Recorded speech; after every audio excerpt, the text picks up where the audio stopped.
Live. What up? Coming to you live from the great city of Iowa City. This is Isaac Gentry, part of the Sports Brotherhood. We got Richie Z down in Des Moines. What's going on, my man? Oh, you know, living the dream. Living the dream down in Des Moines. Rainy Sunday. This is up. I want to say thank you for posting up those beautiful photos of you and the lovely fiance the other week. Thank you for that. Oh yeah. Over to my man, also in Des Moines. We have Zoe Gordon hanging out with the little brother. What's up? Traveling the country with his lovely girlfriend. All right, let's get it cracking, y'all. We had some wonderful games over the weekend, but let's go ahead and kick it off with Clips Jazz. The Jazz defeated the Clippers in their home, 104-91.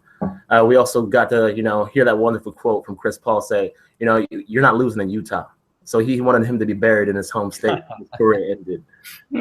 So it was really cool to be able to see that. But what are some of your takeaways from that series over there, Richie? I think the Clippers are the most disappointing team in recent memory. And I'm saying probably last 3 to 4 years. They had their little rise with Vinny Del Negro, and then obviously they bring in Doc in. What'd you call me? Del Negro. Okay. Just checking. Of the Black. But no, so they had Vinny Del Negro, and then they bring in Doc, and I want to say it's like 2013, 14 or whatever.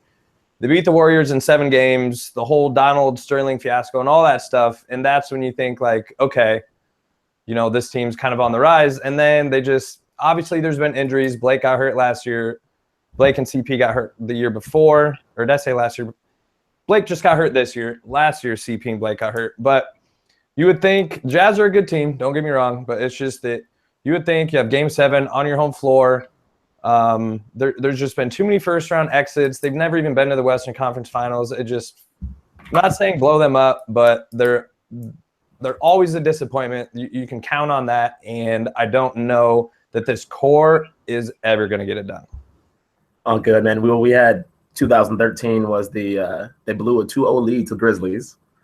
And 14, of course, was when you were talking about with Donald Sterling and his whole fiasco. And who'd they play in the second round after they beat Golden State? Was it San Antonio? Man, they went 7 all the way to the end too. Rockets? Was it? No, the Rockets were in 15 when they blew the 3-1 lead. But I mean, we can say, was it the Warriors? No, they beat the Warriors in the first round. They beat them in 7, and then that was the year the Spurs had to play the Mavericks in the first round. Mm-hmm. I think it was the Spurs in the next round. I think it was Oklahoma City. OKC? Maybe. It's really fuzzy right now for myself, but agreed. Let's not go back that far because my brain will explode because of last night's festivities. But I mean, I think Doc Rivers, the GM, has failed Doc Rivers, the coach. When you really break it down, I mean, they had a guy like Joe Ingles, like back in 15. His wife was actually on a plane from Australia to go see her play when he got cut by the Clippers. Good night, mate. Yep, and then straight up, he was picked up like just shortly after that by the Jazz, and they're kind of reaping the fruits of that right now. What about you, Zoe? I mean, how do you feel about that whole situation? I think it's time to mix them up a little bit, just because, like you guys said, that they're just not getting it done, and I think it's purely based on injuries. Like, I know it's the cop-out answer, but every year they get injured in the playoffs.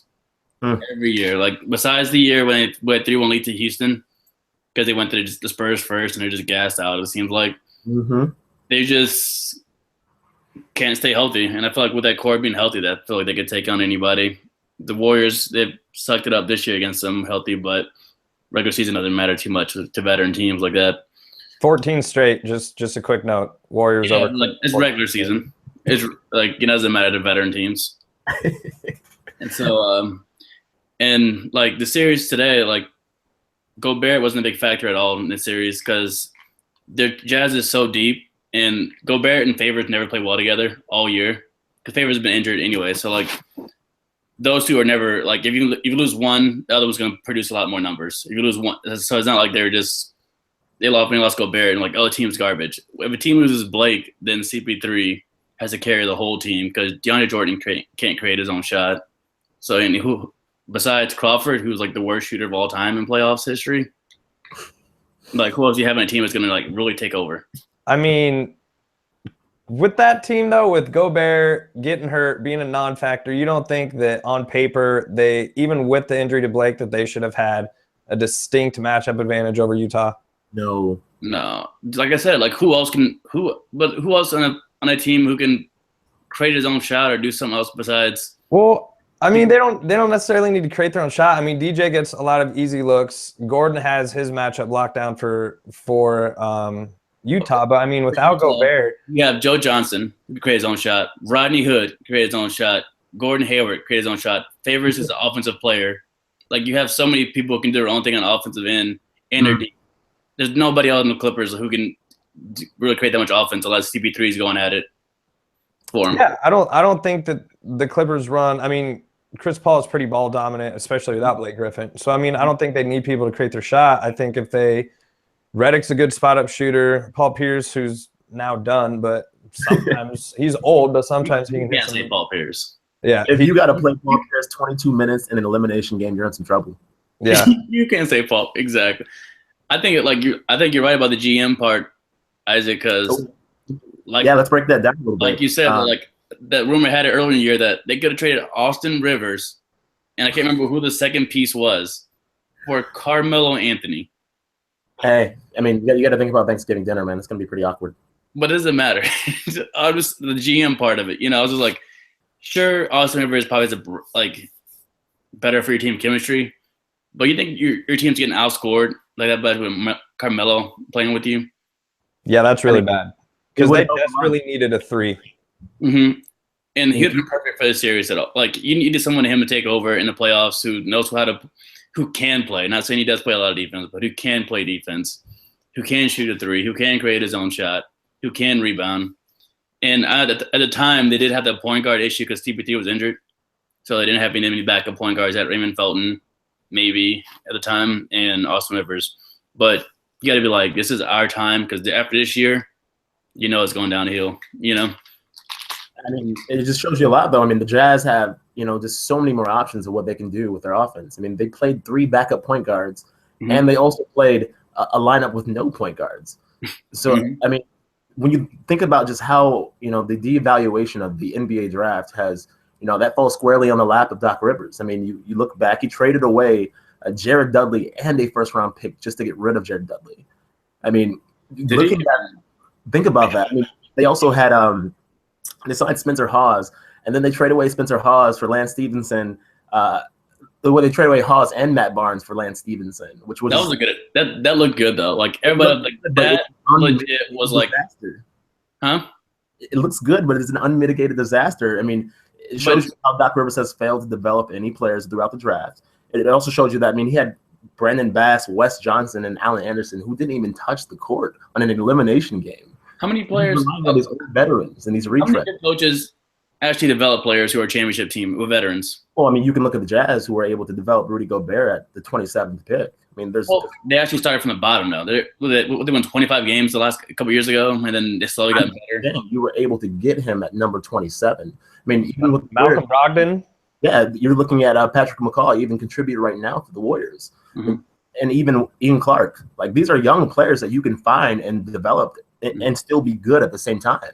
But Doc Rivers, he just doesn't really value young players at all, and we're seeing him. He punts on him every single time. He goes for the win now mode, and win now that mode isn't. You can't sustain that. Like if you're punting on all your draft picks because it's we're going to be good and it's going to be a low 20s or high 20s pick anyway. We don't need it, and it's like, all right, cool. You can only do that for however long. A, for competitive reasons, but B, for financial too. Like you can't.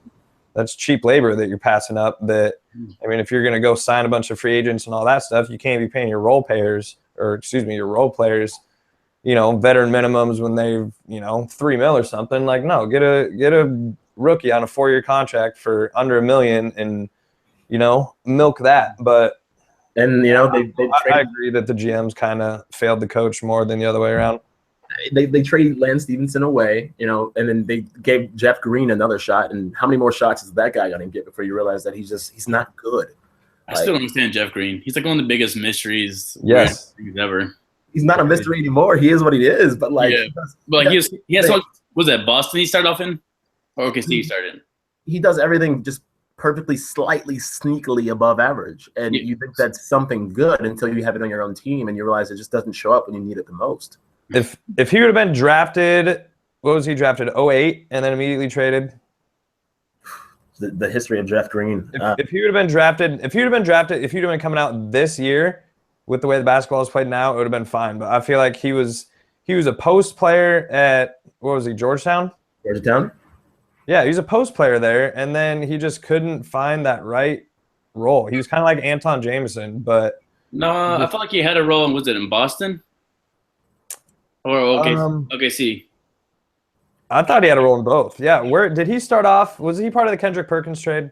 He was, I think. Remember, he's in Boston, but then he had that heart surgery thing, or something happened where he got injured. Yep. And this was the injury thing. He went downhill. Yep. And he thought, and he had a couple flashes. He's like, oh, he's coming back, and then it was like, Yep. That's all good though. I mean, shall we move on, fellas, to the Celtics and the Wizards? Mm-hmm. Yep. Well, we got to see a really good game today in which the Wizards were defeated soundly by the Celtics, 123-111. We got to see the Celtics just absolutely catch fire, hitting 19 threes in this game. But what were some of your thoughts and feelings from that takeaway on that, Rich? I caught probably 80% of it. I missed the Celtics going up 16-0. I turned it on and they were still probably up about 10. But from that point, it was utter Boston domination. I mean, obviously Morris went out with that ankle injury, and then Boston went small, and Washington had their small five. So that put him in trouble there. Gortat couldn't keep up. He was a liability, and he's one of their better players. So to be able to negate that, and then he actually rolled his ankle too. So injuries, as always, you know, playing a role here in the playoffs. But I don't know. If Morris is done for the series, which I don't think he is, but if he's done for the series, I got to go Boston here. But if Morris can come back and kind of, because they'll get a little bit of rest. If he can come back here in the next couple games and be near 100%, I'm still probably going to take Washington in the series, though. How do you feel about things, though? I don't know. I've been saying Celtics are fraud all year, and they keep proving me wrong. So, like, I'm rooting for them. But is this like watching the game? Like when the Wizards started off like 16-0, you're like, come on, like, and then like. They have so many like above average players on that team. What makes them like what gives them depth, you know? And at one point, it was literally just Kelly Olynyk scoring for him. And the next thing you know, it was just someone else scoring for him only. And then the next thing you know, Avery Bradley scoring for him. And then Isaiah scoring. It's just like it was weird how Isaiah got his tooth knocked out though. That was right. I don't know how. I mean, he was coming around that. Yeah, like it looks so weird. And watching replay over and over again is weird. It's almost like reality. Just someone just reached in his mouth and yanked it out for no reason. It just didn't make sense when you saw it. Yeah, and that was impressive. I give him credit for coming back in the game or not leaving the game, just putting off to the side and just still balling. Man, you think Isaiah Thomas? He gonna lose? He lost his sister. You think a tooth is gonna hold him down? Yeesh.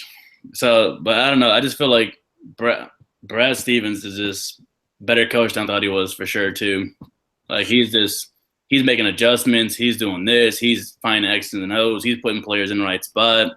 Like Jaylen Brown, he's putting him in certain minutes. He's playing him when it's crucial sometimes, and he's a rookie. So I'm like, whatever he's doing, he's teaching his players to play the right way. You know, beautiful. I mean, and when you think about, a lot of people throwing shade his way when he came out of Butler. Mm-hmm. I feel, in 20 years, 15 years from now, we're going to talk about him in the same regard as the Popoviches of the world, because he's just maybe. Good. I don't want to say the best. Popovich is the best coach of all time. I mean, he's going to be in that realm in terms of a 20-year resume of, winning the number one seed with just guys. Mm-hmm. You can just see how beautiful their offense is, how cohesive it is. They have an identity, and that identity is simply, we got to do this with everyone. Isaiah's going to be our main focal point when we get in trouble. which can only take you so far in the playoffs. But we're going to do this by committee. I mean, but let's talk about that ankle injury by Morris for a second. Mm-hmm. And it's just one of the most frustrating injuries that I see in the game today is when you have a defender do the Bruce Bowen. And, I mean, they simply come underneath the shooter and put their foot in their landing spot. And it's so irritating to me because it's so avoidable, but it happens too much for my liking. And you think about Morris and him being gone, and when that starting lineup for the Wizards is together, I mean, they outscore their opponents throughout the season by 8 points over 100 possessions. And even in that Hawks series, they were able to do that 15 points over 100 possessions. But when you remove that guy, it kind of exposes just how thin the line is for the Wizards. I mean, they just have nothing really to fall back on. But I'll ask you guys this. Who do you guys have in the series and why? I'll say Wiz in – say Wiz in 7. And why? I think they have a better team. Just keep it simple. I think Wall is better than Isaiah. I think Bradley Beal is better than Avery Bradley and Marcus Smart. I think that yeah, I mean, those are the main two. Obviously, we don't know about Morris. I'd probably take Gortat over Al Horford, even though Horford may be a little more skilled. That might be it. Actually, that's probably a toss-up. Agreed. They have to take advantage of Horford, too, because that foot speed's not there anymore. I mean, Horford. I think they can pick and roll him to death. Yeah. Thing is, they gave Horford all that money, to him to take over. And he'll have a game like tonight. You're like, this is what we thought. This is what he can do. And then watch next game. He'll score like 8 points. He always gets his assists, and then he'll just shy away from the basket. And you never know what you're gonna get from him.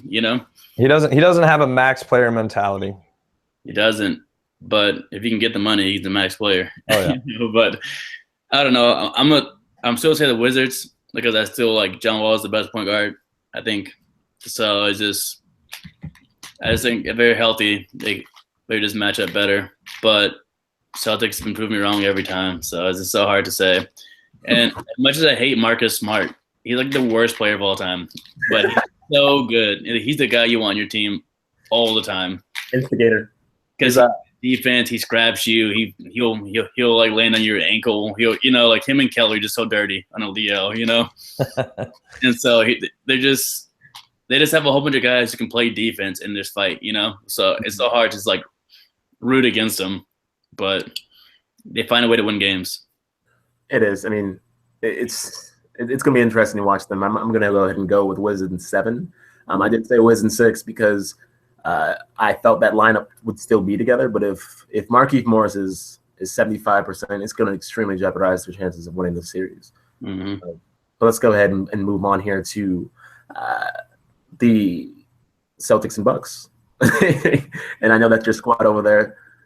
Oh, no, not Celtics and Bucks. Sorry about the Bucks. And your old team, Toronto Raptors. Let's go ahead and look back at that real quick because, I mean, old team. Your team since day one. Let's go ahead and touch on those guys. We don't get to give enough Raptor love over here, so you might as well get on your pedestal over there and pop off about how you feel about things looking. I just want to say I knew we would win that series. No, it's fine. I was more worried about the Bucks than I am about Bucks and 6. Yeah.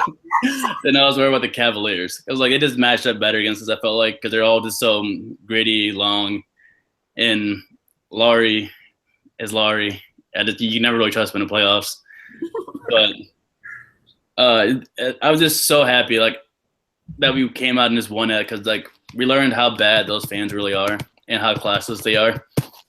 And even after the game, even Giannis was like, I thought we were the better team, and was like, you lost 4-2.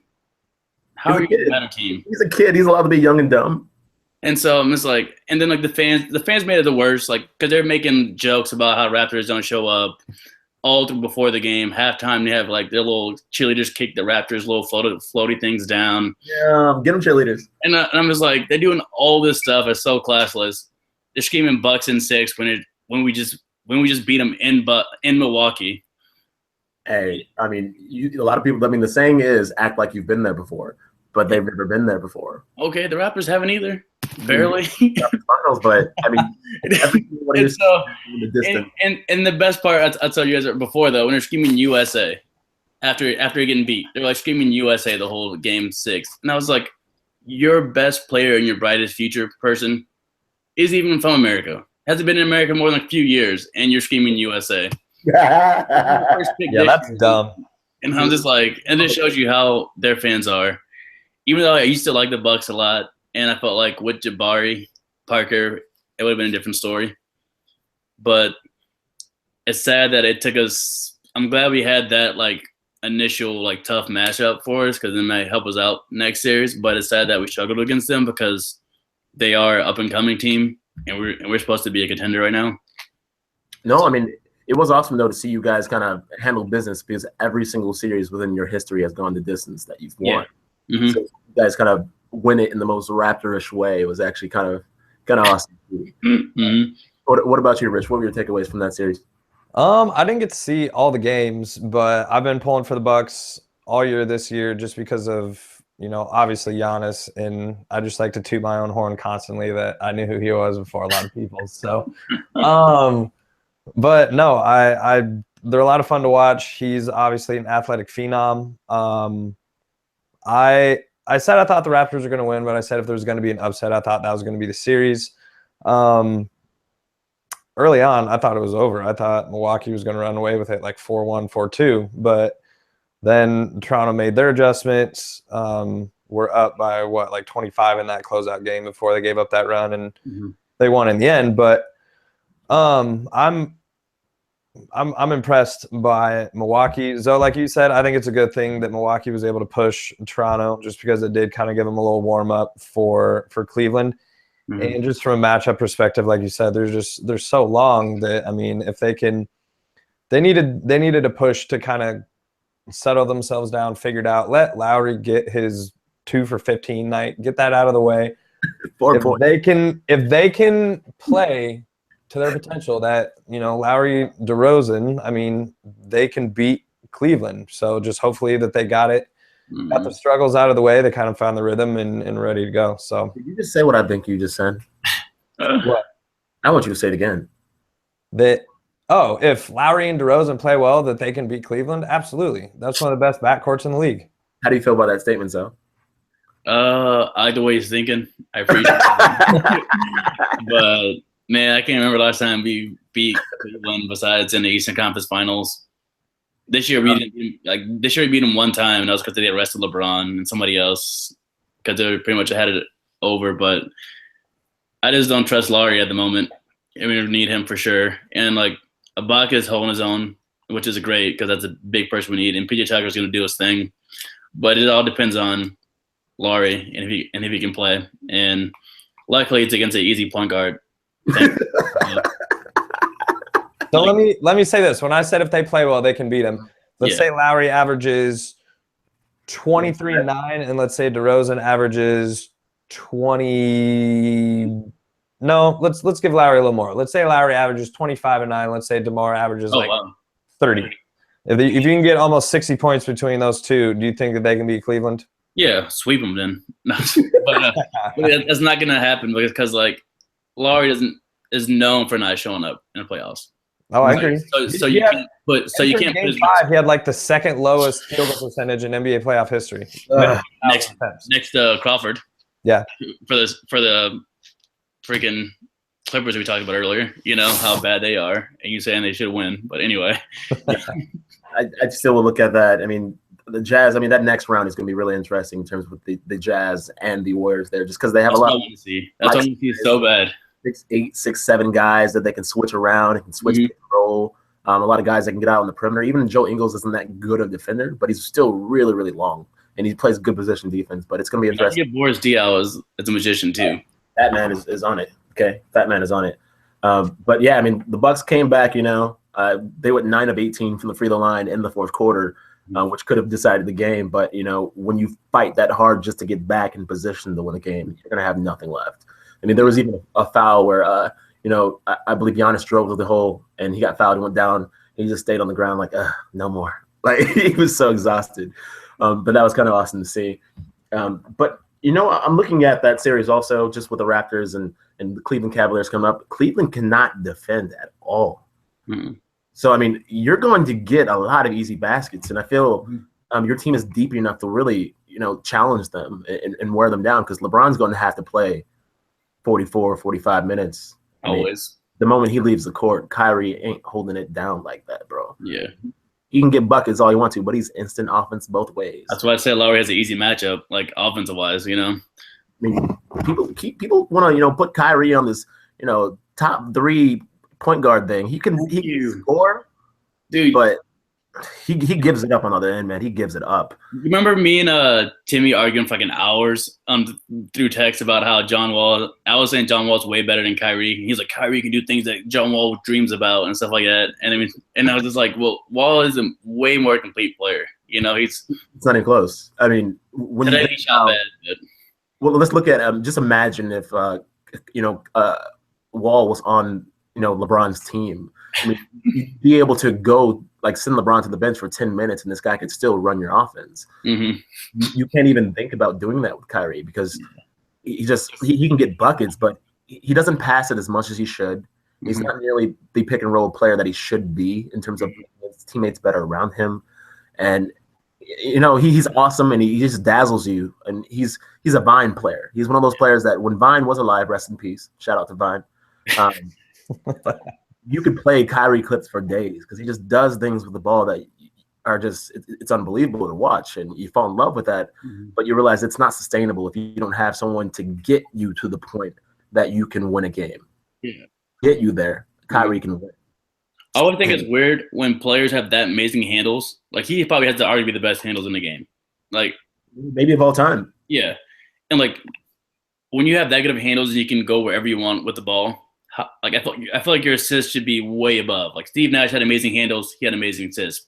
Rondo, amazing handles, a lot of assists. Curry, he averaged more than Kai, but he has a lot of. They have a lot of different. One season too. What's up? He did average 8.5 one season. Yeah.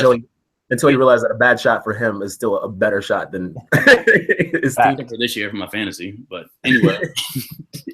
Let's go ahead and move it along, though. And we kind of look back, though, at those sweeps, though, in the first round and going forward. We can hop over to the Warriors to help you out over there, Richie, because, we showed the Raptors some love over there. We might as well give you some love over there, too. What are your thoughts and takeaways from that past series, and what are you thinking about looking forward to that Utah Jazz series? My thoughts are I'm incredibly cautious whenever my teams are in the playoffs, even if it's after last year's 73-9, all of that. And that's just who it is, who I am normally. I don't know. I thought that was going to be a much tighter series than it was. No Kevin Durant, no Matt Barnes no Matt Barnes the whole series, but no Kevin Durant for 2 of those games. Steve Kerr. And then last year they played in the second round and it was 4-1. But realistically, that series could have won 7 games. That was one of the better series. Curry just went magic Curry in what was that game 3 in Portland. They probably should have lost that one. They would have been down 2-1 right there. So it's just I was expecting a lot more. It was a sweep. They made it look easy. It's crazy how good the team is and how well they've gelled. I mean, we talked about them a couple times during the year, and it was always just like, okay, we want more. There was that point where they blew a 20-point lead. I think it was a 22-point lead against Memphis sometime in December or January, and it's just like, okay, they're blowing the bad teams out, which they should, but when they get in crunch time against good teams, something's off. Well, they figured that out. Then Kevin Durant gets hurt. They have to figure out how to play without him. Then he comes back. They have to reacquaint themselves that way, and it's absolutely incredible how a team so top-heavy can have so much depth, gel so quickly, and have a guy in JaVale McGee that they didn't even think was going to make the team, and was arguably the 3rd most impactful player in that Portland series. So it's ridiculous just how well-run of an organization it is. And I should probably give them more credit because, like I said, I thought it was going to be a tough series, and they made it look easy.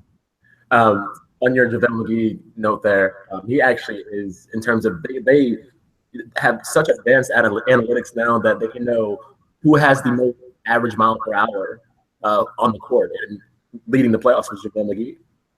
I believe it. He's all over Energy, the place right now. energy, lobs, like vertical. Oh yeah, I believe it. He doesn't have to think.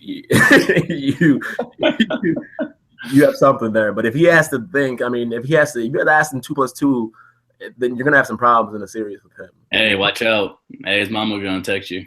Let's just hope that she's not watching this because mothers are such protective beings. Let's go ahead and we can wrap this up now. Do you guys any last thoughts that you guys want to kind of add before we get out of here? Yeah, Spurs Rockets. Let's hit that. Spurs Rockets, we can hit that. Now, Spurs Rockets coming up. We got to see, the Spurs kind of handle business and go on that 22-8 run to kind of end the game with the series with the Grizzlies there. And we also saw the Rockets kind of handle business. James Harden was he was rough, but he still got the line 14 times a game. And I'm really looking forward to see, how is the pick and roll defense going to be for the Spurs when, they look to exploit Pau Gasol. They look to exploit David Lee in that pick and roll. You're going to have a lot of David Dedmon. So we're going to see what really happens in that series. But what are some of your thoughts coming up in that one? We can go with Zoe. All right. It should be close. I don't know. Like I see the game. Like I see the series going pretty far in there because I feel like they both can lose a couple, make some adjustments. Both, what they do. But I don't know. I'm kind of rooting for the Rockets just because new blood near the end is always great to see. And I like D'Antoni a lot. Love his system and all that stuff. But I just think the team is too deep. Like they have so many shooters, and with Lou Williams and Eric Gordon come off the bench, they have options. And even Nene and they all can get their shots. They all can do their own things and just get points. And they're not trying to play defense at all. So like if you think they're like, we must play some defense, they're just trying to outshoot you. So it's just gonna be interesting to see who makes the most adjustments. I feel like it'd be more of a coaching battle as well than a player battle. I agree with that. What about you, Rich? What are some of your takeaways that you have for that series? It's going to be a really good series. That's why I wanted to hit on this real quick because the last series, you get the two. It's a great headline series, but I mean, once you remove the surface level, MVP, it's OKC didn't stand a chance. Rockets are a good team. OKC was just Russ only. So now it's something to where you have essentially one player being. Essentially, Houston is similar to the way that OKC was matching up with them. So I have an intruder in here. But anyways, who is it? I think that OKC is kind of doing the same thing Houston's doing the same thing OKC was doing. As far as just having James Harden is going to be so ball dominant, they're going to space the floor, they're going to shoot threes and all that stuff, which is different. But obviously, Popovich is, Zoe, you said it earlier, he's probably one of the best coaches of all time. So I'm curious to see how the athleticism, how the talent advantage, in my opinion, that Houston has, how are they going to use that? And I think that they might, well, I don't know. I don't know if they're favored or not. I would probably favor them. Maybe in 6 games, maybe in 7 games. I think they just have a bigger talent advantage and matchup advantage, but I think that the Spurs have the better system and the better coach. So essentially it's going to be James Harden running everything for Houston and the Spurs kind of spreading everything around, having to be a team and coach. So I'm excited to see that. Mm-hmm. Me too, man. I feel that series has 7 written all over it. And it just comes down to you look at the Spurs players. I just don't believe in they have enough guys that can create their own shot. I think Tony Parker is going to have some issues. And when he does get to the hole, he's going to have Clint Capella's long ass. Just waiting there. And, I look at Patrick Beverly. He's going to be all in Tony Parker shorts.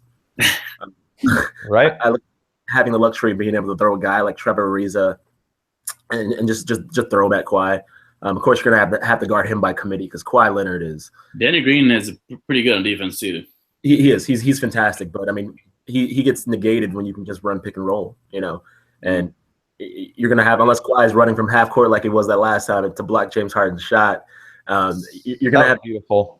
It's going to be a battle of wheels there. And I will say this, Rich, Popovich is the greatest coach of all time. I mean, when you think of the fact that they're the only team to have a winning record against every single team in the NBA. Like, just processing that in terms of the Spurs franchise in general, I want to say in their existence has only missed the playoffs 3 years. Like that, I don't know why I mean, you always think of like the Lakers and Celtics and all that stuff, but they've been around since like the merger, which was what, 76, 77. It's been only 3 years. They haven't made the playoffs. Like, that's insane. Like, that's just. They won't die. You have to kill them. Mm-hmm. Do you fellas have any more final thoughts you would like to put on this thing? I might just the more we talk about this series, man, I said I might go 6 or 7 for Houston. I'm gonna flip that to San Antonio. A one-man attack with Houston. Kawhi on Harden. He's already shown what he can do. I think another thing that I want to add. I think the refs are James Harden. I can't stand his game. I absolutely loathe his game. Like, I think it's disrespectful, just flailing everywhere, trying to draw calls instead of trying to put the ball in the basket. Like, his game is so predicated on getting to the line with that bullshit. You hate the player, hate the game. Yeah, no, I hate the player. I don't hate the game. Well, I kind of hate the game because the refs are the ones calling it. But what I've heard, well, it's just Twitter. It's not like I'm plugged in, but what I've heard is the refs are supposed to be, kind of calling that a little bit more. I mean, when you hook somebody's arm and they're playing defense, you hook their arm, and I mean, that's not basketball, man. Like, let's play the game, play it the right way. I respect what he does passing the ball. I just hate how his scoring is so predicated on getting to the foul line when he's so good at everything else. So you put Kawhi on him, I'm probably going to flip. I might flip again. Who knows? But I said Rockets at 6 or 7. I got to go Spurs 6 or 7. Mm-hmm. It's bad then, man. But we want to thank the world for joining us for one more episode here at the Sports Brotherhood. We'll try to get some pods out here this week. Maybe we can do 2 more at least. But it's been wonderful, fellas. From Richie Z out in Des Moines, from Lorenzo Gordon out in Des Moines, Isaac Gentry in Iowa City. We thank you for joining us one more time in the Sports Brotherhood. Y'all have a good night. All right. Rockin'!